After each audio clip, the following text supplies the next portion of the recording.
All right. Guys, this afternoon, a very good friend of mine. We've been friends for I don't know how many years. 3 days. 3 years? Just 3? No, just kidding. Well over 20 years. We worked together on the Massachusetts D.A.R.E training team, and I'm very fortunate to have met him. And he really is here to share with you an awful lot of good information. For 1 minute, if I thought he was coming in here to scare you, I would not have him in here. This is good information in regards to personal safety, and hopefully it will help you out in the near future and down the road. So without further ado, I'm going to introduce Sergeant Ed Meau from the town of Dover. He is a sergeant. Give Officer Meau, or Sergeant Meau. Thank you. How are we all doing today? Good. Humid out there, huh? Very, very. Camp going good so far? Yeah. All right. And I have known Officer Plimpton for over 30 years. Long time, long time. Today what I want to talk about are things that you can do to keep yourself and other people around you safe. In D.A.R.E, you're going to be taking D.A.R.E next year for 17 weeks. And you're going to get it in grade 6. Okay, in 2 years. But D.A.R.E teaches you skills. They're going to help keep yourself and other people around you safe. What does D.A.R.E, D-A-R-E, stand for? What is it? Drug Abuse Resistance Education. And today what I want to talk about in D.A.R.E is the resistance where are we? Yep. The resistance education part of D.A.R.E. The resistance education. Because when you resist something, you say no. No. You're resisting it. You're saying no to it. And D.A.R.E teaches you how to say no, in here, to drugs. If somebody's offering you drugs, it teaches you how to say no to that. But D.A.R.E also teaches you how to say no to peer pressure. Everybody in here is your peer. You're right around the same age. So D.A.R.E teaches you how to say no when a friend your age tries to get you to do something that you know or feel is wrong. D.A.R.E also teaches you how to say no to inappropriate or bad behavior. And D.A.R.E teaches you how not to say or do something that might hurt another person. When you're little and you're starting to crawl, your parents' first word they teach you is what? No. Don't touch that. Don't put that in your mouth. You're crawling around and your parents say no. They teach you no. Don't put that in your mouth. Then from crawling you learn how to walk. And they tell you no, don't touch that. It might be hot. No, don't touch that. You might break it. So your parents teach you the word no right from the very get-go. Right? And then, right now, how many of your parents in the last week have told you no about something? Almost everybody. All right? I want a new cell phone. No. Right? And as you get a little bit older and you get to be 13, 14, 15 years old, I want to sleep over a friend's house. No. Well, I want to go to a party. No. Your parents will always be looking out for you. In your safety. And D.A.R.E basically continues that and teaches you more skills of how to stand up for yourself and how to say no when your friends try to get you to do something that you know or feel is wrong, or say something that might hurt somebody else. Okay? Who in your life is most responsible for your own personal safety? Who is it? That one person in your life that's most responsible for your own personal safety. Who is it? Your mom. Who else? Your dad. Who else? Your mom? Dad? You. I love that answer. Okay? Because it's you. All right? Yeah, we all look for mom and dad to help us out and look out for us. And they continue to teach us. Our whole lives, our mom and dad will look up to, and they'll continue to teach us new things all the time. Right? But you are the number one person responsible for your own personal safety. You're the only one that's with you 24/7 to hear everything that goes on around you. You're the only one that's with you all the time to see what goes on around you. You're the only one that can feel how you're feeling. So today's program, what I want to do is talk to you about is ways that when you have that little voice inside you that's saying, oh, this just doesn't seem right. Something's just wrong here. To listen to that little voice. Because D.A.R.E is going to teach you skills on how to say no to things, and that's what I want to do today, is make you aware of situations where you may have to say no to, okay?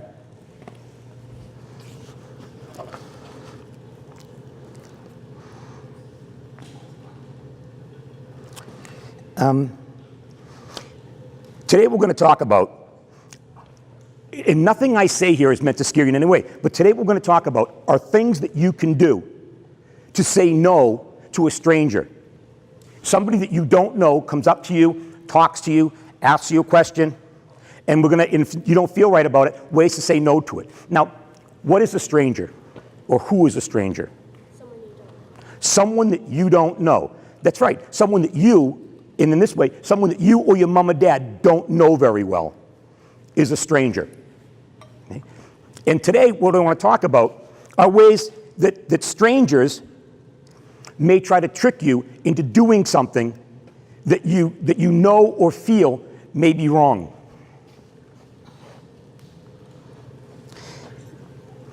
And I'll mention this right now.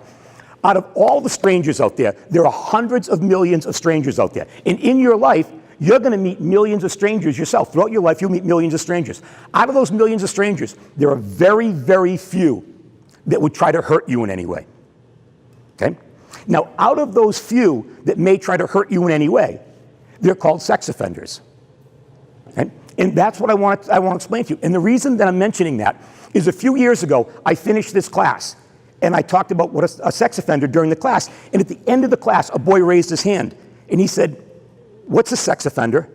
And I'm like, wow, I just taught this class. And I didn't even explain what a sex offender was. So I want to explain to you what a sex offender is. Every person's body has its own private parts. And your private parts are areas of your body that only a bathing suit would cover. Now, a sex offender is a person that would touch another person's body in an area where only their bathing suit would cover, right? Even when you didn't want them to.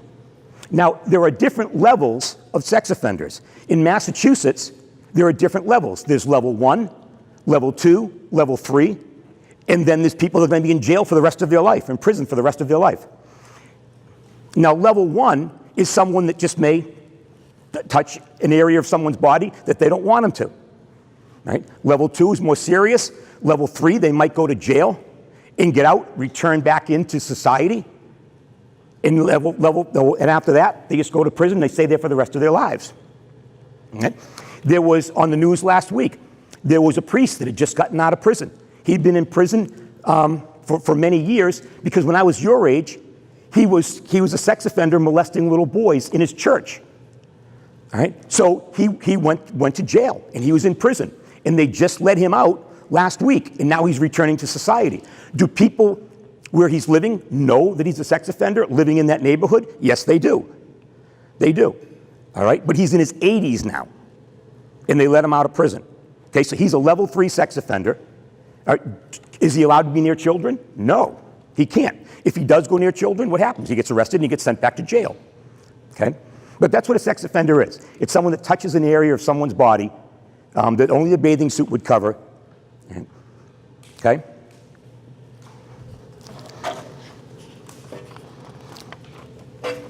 Now, let's say you have a rash. And you go to Mom, I have this really bad rash. And it's in an area where only your bathing suit would cover. Can your mom help you put ointment on that rash? Yes. If you go to the doctors, and whether it's for a physical or maybe for that rash again. Can the doctor look at your private parts to help you? Yes. Yes. So let's make that clarification. All right, there are people that can help you that you trust. All right.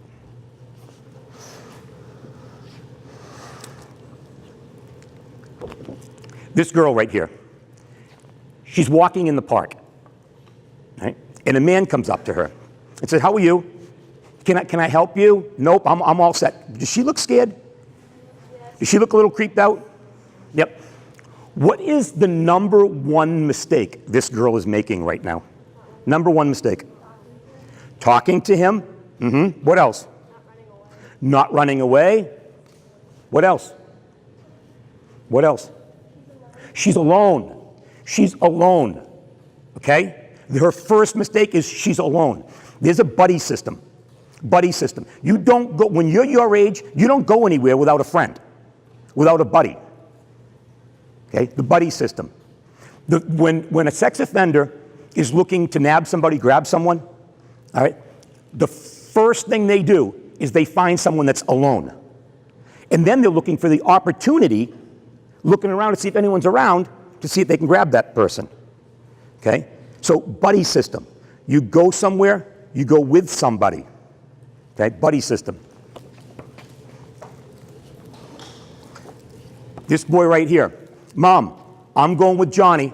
We're going to go over to the basketball court, across the street. We're going to shoot some hoops. Going to the park, shoot some hoops. She said, okay, be back for dinner at 5 o'clock. Now, is this boy doing everything right? Yes, yes. He's with a friend. He's telling his mother where he's going, and his mom says, be back for dinner at 5 o'clock. So if he's not back at 5, can she start to worry? Yeah, look and see where he is.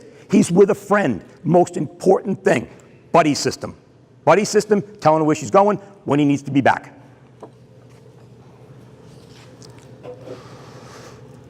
His mom had rules for him, didn't she? Yep. What are rules? What are they?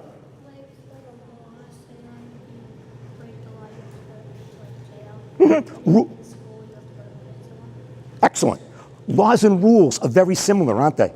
Very similar. Yeah.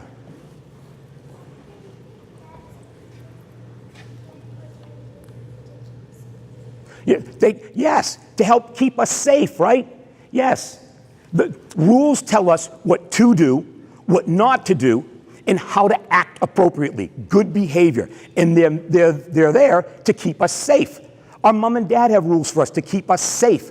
Our school has rules for us to keep everybody safe.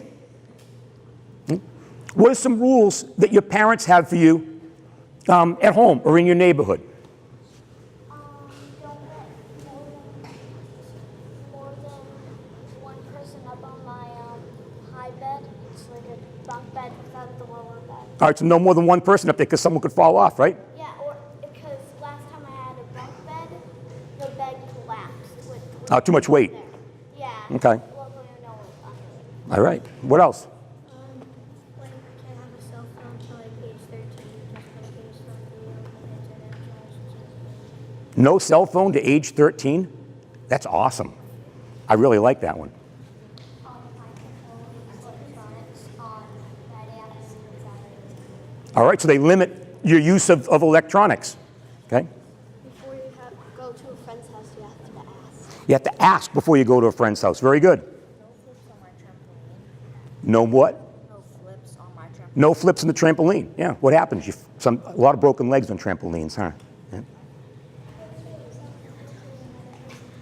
What's that? Don't invite yourself over to another person's house. Yeah, don't invite yourself over to another person's house. It's not very good, right? If you're walking the dog, always go with a sibling. Yeah, if you're walking the dog, go with a sibling. Yeah. Yep. One more. Don't go in the pool by yourself without an adult. Don't go in the pool by yourself without an adult. Very good.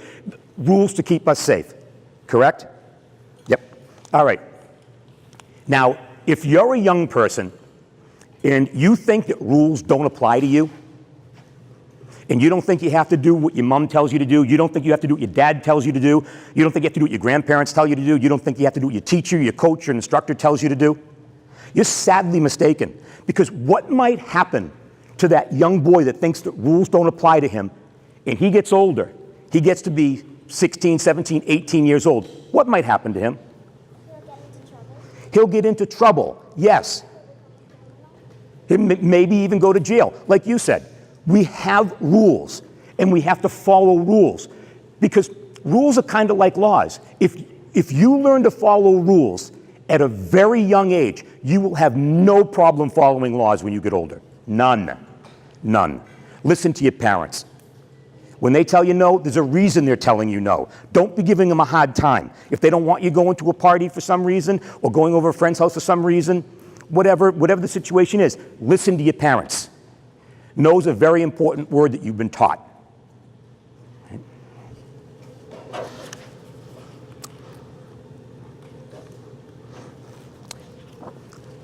right here. These kids are in the park. They're in the park, and they're all doing things with somebody, correct? Flying a kite together, buddy system. These two are down by the water. Got to be careful down by the water with a boat. These two girls are using the restroom together. All right? They're going into the ladies' room together. Now, they're at a park.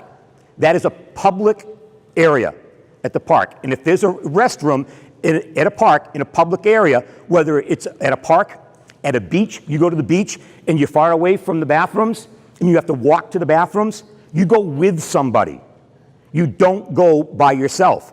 Even if you're in a restaurant and it's a bigger restaurant, you have to go use the restroom, have your parents go with you. Have a brother or sister go with you. If the restroom's too small, they check, make sure there's nobody in there, and they stand outside the door. Okay? All little things you can do to help keep you safe. Because where do you think a sex offender might go? Like a beach with hundreds, thousands of people crowded? All right? So you just don't know. Just beware. Buddy system, okay? I can't say it enough. And for all the girls, even the girls in the back, the buddy system lasts for your whole life. Okay? You go into the city and you go out to a club and you want to leave the club and no one wants to go with you and you leave yourself, the biggest mistake you could ever make in your life. All right? So for boys, when you get to be 15, 16 years old, the buddy system thing kind of wears off and you can do things on your own. But for the girls, buddy system lasts your whole life, girls. Okay? Buddy system lasts your whole life. So find good friends. Surround yourself with good friends. Friends are going to watch out for you. All right?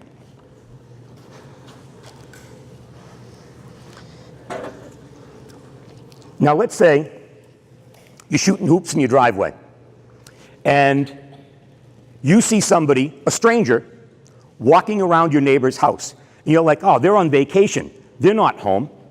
And the guy's walking around the house. So what do you do? What do you do? Yeah, go in, tell mom or dad. And then what are they going to do? Call 911. Yep, and they're going to call the police, and we're going to show up. So we're going to pull up in a cruiser, and let's say there's a vehicle out there. Let's say it's a white Ford pickup truck. So I'm in the cruiser. I'll pull up behind it. I'll call it in. That location, white Ford pickup truck. It's mass registration, 1234 ABC. And now dispatch knows where I am. They know the vehicle that I have, what the make is, the model, color, and the plate. Now I go to walk around the house. And let's say I go around the house and there's a guy standing there. And he's got a clipboard. I'm like, sir, what are you doing? And he's like, oh, I'm giving them an estimate on windows. I know they're on vacation, and I told them I'd get them an estimate when they get back. So I'm here just counting the windows, and I'm going to give them an estimate when they get back. Do you have a license on you? I take his license, I get his information, call that into dispatch. He gives me a business card. Am I all set with him? Yeah, I'm all set with him. He's good to go. All right. Now let's say I show up. You call it in. I show up. There's no vehicle there. I go walking around the back of the house. The back door's kicked in and there's glass all over the place. Now I have to go to you, the reporting party, and say, what did you see? What kind of vehicle was it? What was the description of the person? Did you get me a license plate? All right, so let's start off with the person. I'm going to ask you, how tall was the person?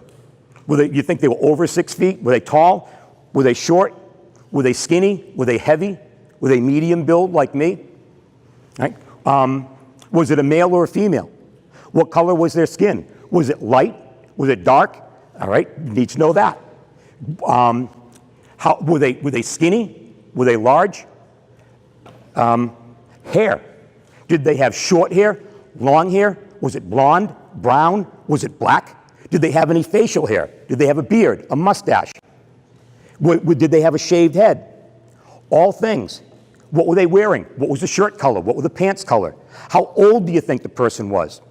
All things that you could be looking for, okay? Now, the vehicle. Let's say that it was that white Ford pickup truck. I get that. Was it new? Was it old? All right. Let's say if it was gray, was it light gray, medium gray, dark gray? Did it have any dents or marks on it? Did it have any bumper stickers? All things you could look for. And then a partial plate. If you look at that truck and you can get me 3 numbers or 3 letters, the first 3 or the last 3, I can run that, a Ford pickup truck, color white, into the registry of motor vehicles and put down the first three of the last three numbers, letters, and it'll give me all those vehicles. Does that helpful? Yes. And if you have nothing to write with, if there's sand around, you might be able to write it with your finger in the sand. If you have a stick, you might be able to take a stick and write it in the dirt. So all things to think of. You don't know what situation you're going to be in, but you need to think. Okay? It's hot in here, isn't it? Yeah.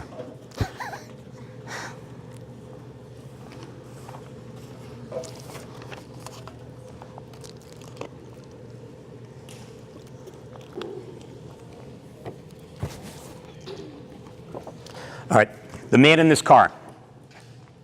He's driving down the street. There's two girls and a boy. One of them are brothers and sisters. And the man pulls up, and he said, hey, kids, come over here. I'll give each of you $5 if you can show me where this house is. I have a street and house number. Come over to the car. And the girls are like, nope. And the boy's like, well, maybe. And the sister's like, no, let's go. So he thinks about it, and then she tells him again, and he kind of goes on his way. All right? Are the girls right? Yes. Yes. You don't walk up to a car. You don't walk up to a car. Now, we're looking for description. The girl went home, told her mom, because she thought it was suspicious, and the mom's like, well, what kind of car was it? Did you get a license plate? What did the man look like? So let me ask you, what kind of car was it? Was it old or new? Old? What color was it? Gray? Did you get me a license plate? Who thinks they might have gotten a couple numbers off the plate?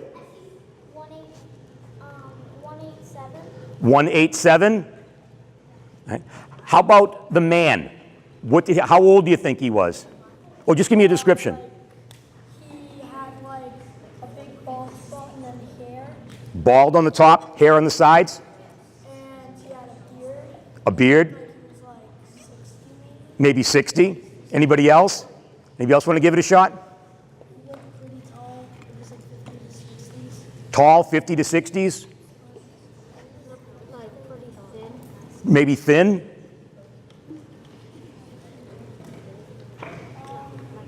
He looked like he was about 6'5", maybe. 6'5" maybe. And it's hard when they're sitting in a car, right? It's hard to tell. All right. How do you think you guys did? How do you think you did? Right. And it makes you realize that everybody sees something different, don't they? Everybody, you go to a car accident and you're talking to witnesses about what happened, and you'll have 4 witnesses, and 2 of them saw it the same way, and the other 2 saw something totally different. All right?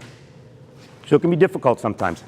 I was going to say, my parents said if there's a car driving by and he thinks there's a person that's supposed to do want candy in my car, you shouldn't go.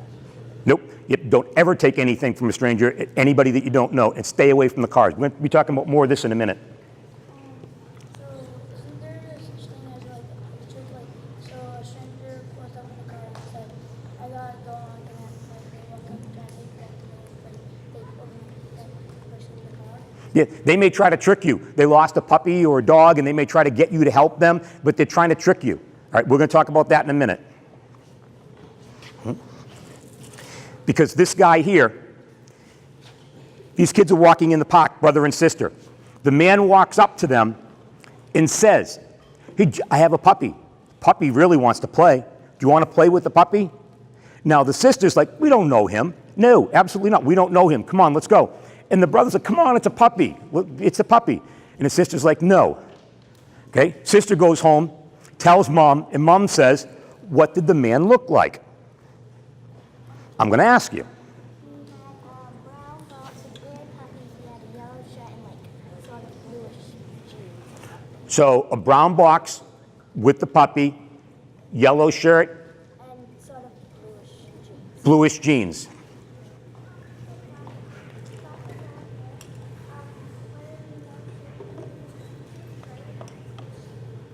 How long do you think his hair was? Short? Black hair, some sideburns, Black hair, sideburns, yellow vest, yellow vest? Yeah. sweater. Yep. blue jeans, and like maybe a brown belt. Brown belt. Wow, brown belt. The puppy was gray. Puppy was gray. And black as well. His hair was thick brown, but like short, and so like style like yours. Hair was thick, brown, and maybe combed back a little bit. All right. How do you guys think you did? You guys did really well in this one, didn't you? Yeah, you knew what you were looking for, right? You did really well. Good job.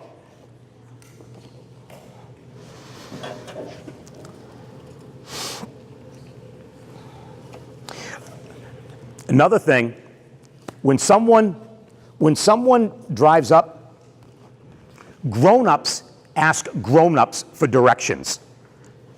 Not kids your age.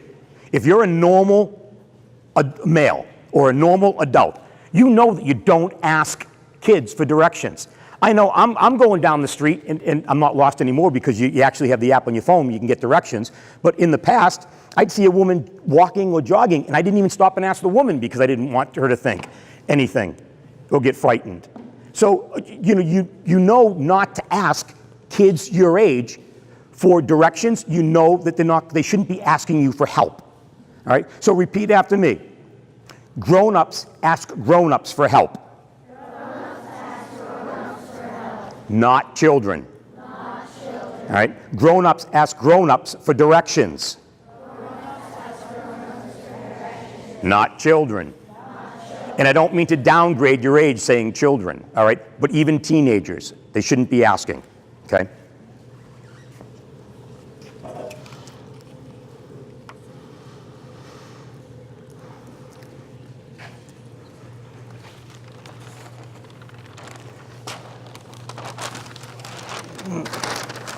Three things that you can do that are going to help keep yourself safe is, first of all, and this is the hardest. This is really, really the hardest. It's harder than saying no. It's harder than saying no. It's recognizing a bad situation. It's recognizing when a stranger, a person that you don't know, may be trying to trick you. They may be really friendly. They may be asking you to help them in some way. Okay? They may see if you could help them, ask you to help them. I lost a puppy. I need your help for whatever reason. This is the hardest thing, recognizing it. It's just a little voice inside of you that's saying, this just doesn't seem right. I don't know this person. They're being way too friendly. Something just doesn't seem right here. All right? You need to be able to resist, to say no. No, no, thank you. You can walk away. You can run away. If someone grabs you, you can yell, scream, and holler. Resist. And then report it by telling someone you know is going to do something about it. Okay? Now, I'm going to give you some stories. I'm going to tell you 4 stories. First one was probably 7 or 8 years ago. It was in our town. Girl, 7th grader, gets off the bus, and the bus drops her off, and she's walking up the hill. She lives like 3 houses up, and she's walking up the hill, and a white Ford Taurus station wagon pulls up beside her and said, hey, need a ride? And she says, nope, I'm all set, and puts the car in park. He gets out. It's a white male in his 40s, and he said, no, I'll give you a ride. And she said, no, I live right here, and she ran up the driveway that was there, and she just ran up the driveway. He got back in the car, and he drove away. All right? Did she do the right thing? Absolutely. She ran away. She didn't yell, scream, or holler. She ran away. She ran across the front lawn of the next 2 houses to get to her house, and then told her mother, and her mother called the police, and we immediately put out a bolo to all the surrounding towns looking for that white Ford Taurus station wagon with a white man in his 40s. They never found him, right? So she did the right thing.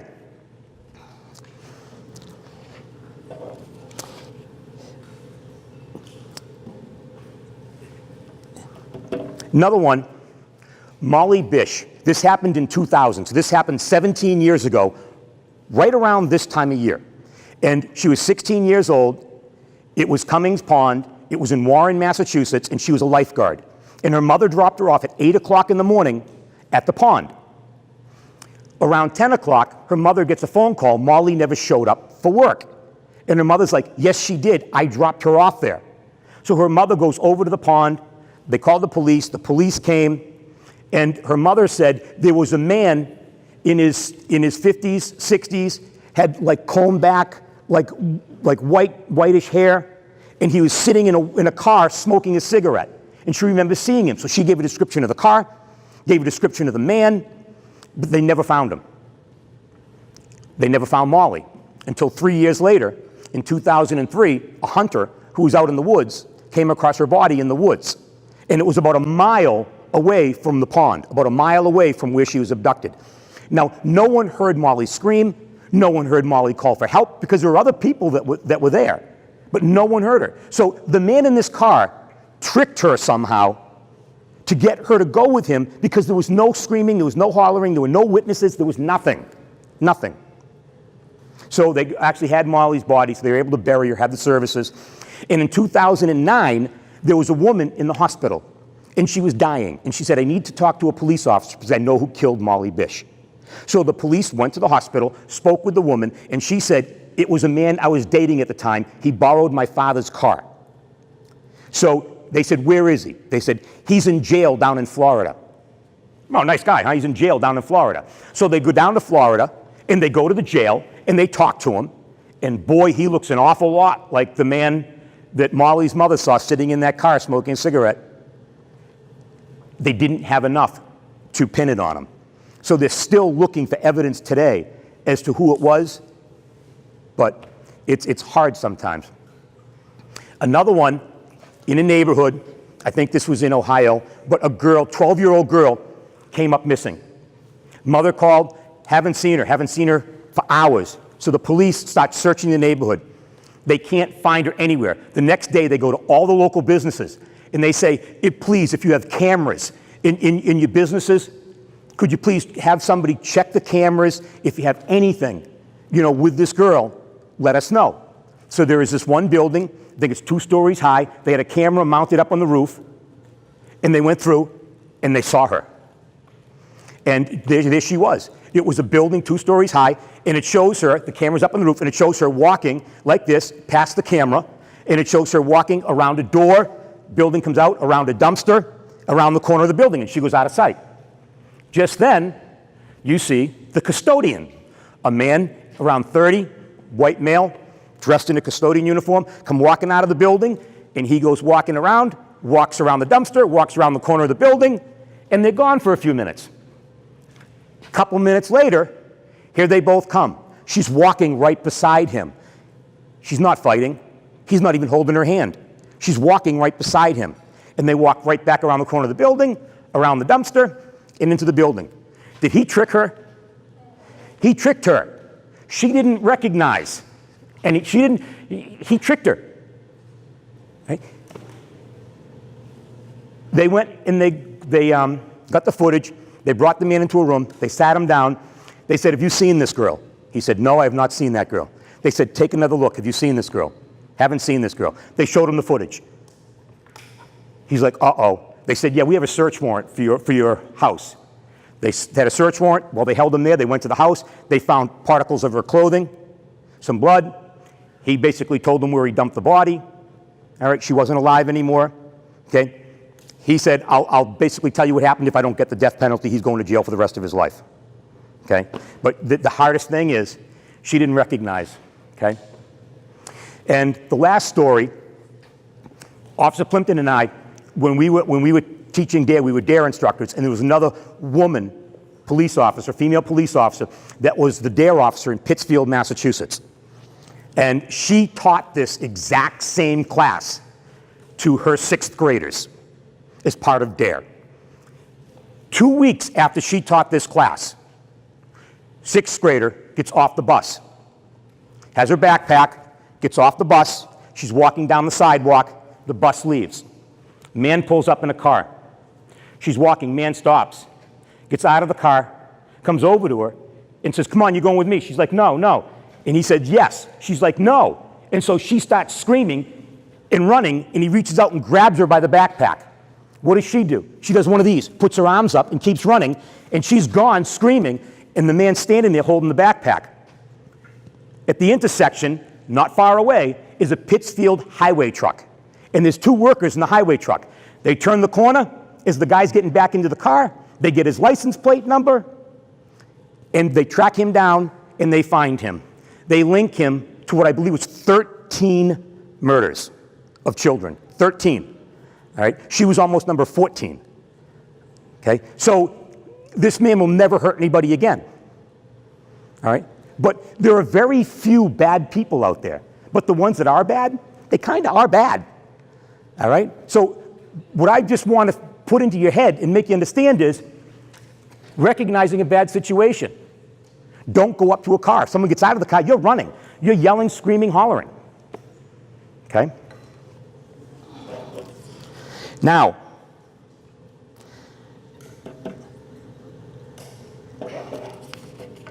you guys are safer today than kids were 20 years ago. You're safer today than kids were 15 years ago, 10 years ago. There's a lot of laws that have been put into place over the last 15 years. The Amber Alert. You know what the Amber Alert is?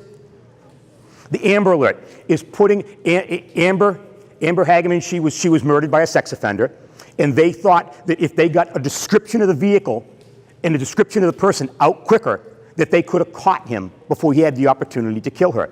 So now, if a child comes up missing or abducted, we put out a teletype right away. It goes to all areas surrounding police departments, and it also goes to highway monitors, and it flashes up with the license plate of the vehicle, description of the vehicle, and the person driving the vehicle. And I even have it comes on my phone. I was up in New Hampshire last year, getting an ice cream, and the Amber Alert came up on my phone, and it came up on everybody else's phone that was at this New Hampshire ice cream place getting an ice cream. And it's like, so it comes up on the phone. Is that a good idea? Absolutely. Now you have tens of thousands of people looking for this vehicle with a license plate, with the description of the person, whatever information they could get from people they put up. Right? That's the Amber Alert. You have Jessica's law. Because Jessica was in 2005. She was a teenager that was killed by a sex offender. So the law there is trying to keep, when someone is a repeat sex offender and they have more than one victim, they've touched somebody more than once, then they try to keep them in jail longer. So these are laws to keep these bad people in jail longer. There's Jessica's law. I'm sorry, Megan's law. And Megan was 7 years old when she was abducted. And the idea there was, if a sex offender moves into your neighborhood, that you can actually look online and find out where he lives so you can stay away from the house. All right? So good laws that they put in place. Even now we have the Metropolitan Law Enforcement Council, which is police officers in the surrounding area that have everything they need in their own personal vehicles, that when we put out somebody missing, they respond from their home, from work, from wherever they are, and you get a bunch of police officers in this one area to help search, locate, look for, help put out notices, everything. Right? So there's a lot more today to keep everybody safe than there was in the past. Right? So you should feel a lot better today than kids could 15, 20 years ago. Right? How many of you are scared by this? Are you? You know what? That's a good thing. That's a good thing, because I really, my whole point here is to get you to think about it. Let me tell you, if you don't know, hey, you guys right here, if you don't know what a bad person is thinking, it's a lot easier for them to try to trick you. If you don't know what they are, and you don't know what they're thinking, and you don't know what they're trying to do, then it's easy for them to trick you. So I tell you this so that doesn't happen. No thanks. Nope, I can't help you. Nope, sorry. Nope, I'm going to walk away. Nope, I'm going to run away. Nope, I'm going to yell, scream, and holler. Nope, I'm going to go tell somebody. All right? And now you're looking at the person. What do they look like? How tall are they? It's like, so now you're going to get a description. All this is food for thought for you. You may not like it, but it may help you in the future. Right? Let's say you're playing basketball in your driveway, you're shooting hoops, and somebody pulls up in a car out on the street, and they say, hey, can you tell me where the Johnsons live? And if the Johnsons live in the yellow house across the street, you can say, yep, yellow house across the street. Okay, thank you. But if somebody, you're shooting hoops in the driveway, and someone pulls up and says, excuse me, can you come down to the car and give me some directions? No, you're not going to do it. Right? No, sorry. Okay, not going to do it.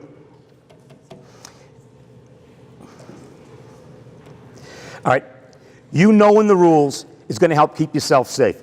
You recognizing a bad situation is going to help keep yourself safe, and you saying no. Which is the hardest one up here? Which is the hardest one again? Which is it? Yep. Recognizing a bad situation. We all know how to say no, don't we? All of us know how to say no. Our parents have taught us well. Our teachers have taught us well. D.A.R.E teaches you well. But recognizing is the hardest. Now, before you go, buddy system, how important is that? Good. Girls, how long does the buddy system last? Forever. Forever. Okay? Forever. Always have somebody with you. And the other thing is, what do bad strangers look for? What are they looking for? What are they looking for? People alone and opportunity. If no one's around, opportunity. Very good. Alone and opportunity. Buddy system. The last things I want to mention here, good secrets versus bad secrets. Secret.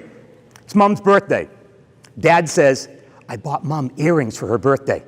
Look, Dad, they're beautiful. This is our secret. Don't tell Mom before her birthday. Okay. Good secret, bad secret. Good secret. Now, somebody touches another person in an area that only their bathing suit would cover and says to them, don't tell anybody. This is our own little secret. Good secret, bad secret. Bad secret. You tell someone. You tell your mom. You tell someone that you know is going to do something about it. No one has a right to touch another person when that person doesn't want to be touched. Okay? No one. And one of the last things, when we play sports, sometimes we get a coat or a shirt, a sweatshirt, and we put our name on the sleeve. No first names. You don't want to be walking somewhere and someone walk up and go, hey, Tom, how you doing? Because there's Tom on the sleeve. Or, hi, Susan, how you doing? There's Susan on the sleeve. Put your last name. Last name on any attire that you're going to get. Last name. And that way, you can always hand it down to a brother or sister. It doesn't go to waste. Okay? But no first names on anything. On anything. No backpack, no bag, anything you're going to be carrying. No first names. Last names. All right? Or initials. Okay? Yep. When you were telling the stories, that all the people who have been like murdered or who've been like captured or something, are all girls. Mm-hmm. There are the stories I mentioned. There are a lot of girls, but boys too. There are boys. There are a couple of stories I could have talked about where it was boys. Before they had the sex offender registry, before they had the law, the people moved into a neighborhood. They were new to a neighborhood. Mother went to work. Sister went to the library, left the 8-year-old brother home alone to ride his bicycle. The library was right down the street, and he's riding his bike. Came home, couldn't find him, called Mom. Mom couldn't find him. They called the police. The police came, and they found his body about 100 yards out into the woods, and he was dead. So the police knew, went and said, who's there a sex offender in the neighborhood? And they knew who it was, because in their town, you kind of know who the sex offenders are in your town. You know, before all this, before all the laws, police knew. And so they went to the guy's house, and they got a search warrant. Well, actually, they went to the house. They questioned him. Through the line of questioning, they were able to get a search warrant. They got a search warrant, and they found some of his blood in the house. So so that was a boy. So it's when people are sick, all right, these bad strangers, the sex offenders, it's hard to know whether they're like boys or girls. You don't know. All right, you don't know. Mm-hmm. And none of you are scared, right? Please tell me. This is all just good information. Okay? All right, I want to thank, and I printed out, I have a book about stranger safety. There's things on the back that you can do to keep yourself safe. I printed some out. Just go home, talk with your mom and dad about it. See what they think, see how they feel, see what they can do to help keep yourself safe too. All right? Thank you.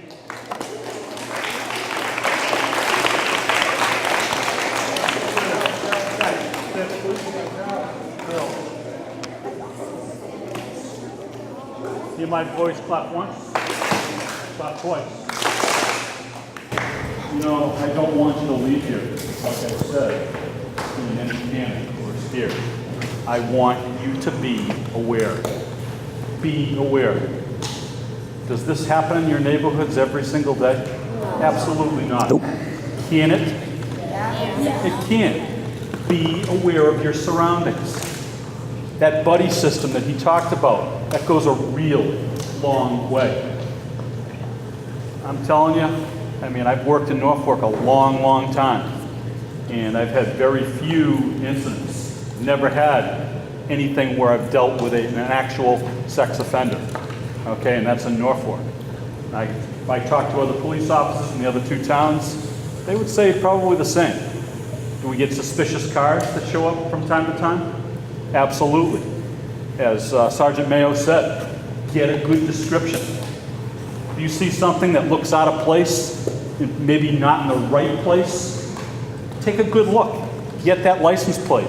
Get that description. Stay a good distance. The guy could be legitimate. He could be a worker. He could be a very suspicious person. But the quicker that you alert the police department, the quicker we can take an action on it. Does that go a long way? Am I making sense with that? Absolutely. Yep.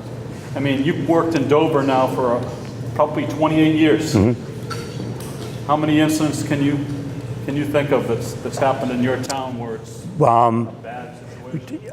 I've known of situations where kids have been sexually offended, but it was the wife's boyfriend. So that's just a bad situation. All right. So mom had a boyfriend, you know, did things to the daughter, mom dumped him pretty quick, all right, got charged. So, okay.